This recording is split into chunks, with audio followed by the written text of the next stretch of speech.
বাংলাদেশে দেখলাম একটা লোক ন্যাংটো হয়ে বসে আছে, তা সাংবাদিকরা তাকে জিজ্ঞেস করছে আপনার ভক্ত কত? বলছে 3.5 লাখ। যে ন্যাংটোর যদি এই অবস্থা হয় তাহলে কাপড়ওয়ালার কি অবস্থা? ন্যাংটো হয়ে বসে আছে, তারা বলছে 3.5 লাখ মুরিদ। কি বলছি বুঝতে পারছেন তো?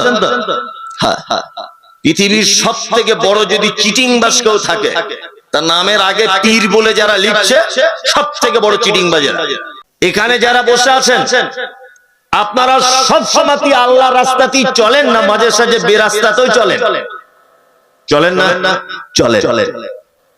কখনো কখনো খারাপ রাস্তাতেও চলেন, আপনিও চলেন, আমিও চলি না? চলি।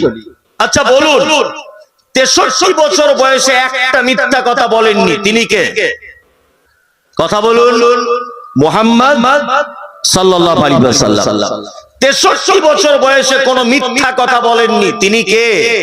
মুহাম্মদ সাল্লাল্লাহু আলাইহি ওয়াসাল্লাম 63 বছর বয়সে কোনো অন্যায় কাজে লিপ্ত হননি, তিনি কে? মুহাম্মদ সাল্লাল্লাহু আলাইহি ওয়াসাল্লাম। জান্নাত উদ্বোধন করা হবে কাকে দিয়ে? মুহাম্মদ সাল্লাল্লাহু আলাইহি ওয়াসাল্লাম। ইসলামকে পরিপূর্ণ করে দেওয়া হয়েছে কোন মানুষটাকে দিয়ে? মুহাম্মদ সাল্লাল্লাহু আলাইহি ওয়াসাল্লাম।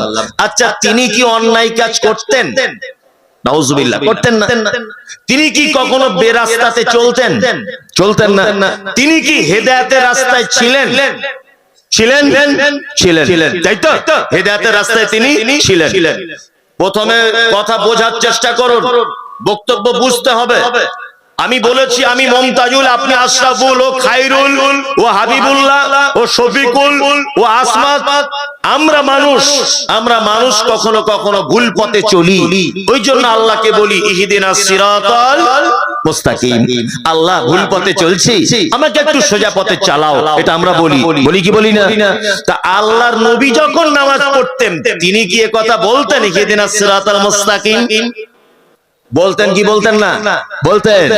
তার মানে বুঝতে পারা যাচ্ছে হেদায়েত এমন এক কঠিন জিনিস, পৃথিবীর কোন নবীদের হাতে পর্যন্ত ছিল না। কোন নবী পর্যন্ত নিজে ইচ্ছাতে সোজা রাস্তায় চলার ক্ষমতা রাখে না। আল্লাহ যতক্ষণ না পর্যন্ত হেদায়েতের রাস্তায় না চালাবে, ততক্ষণ পর্যন্ত কেউ হেদায়েতের রাস্তায় চলতে পারে না।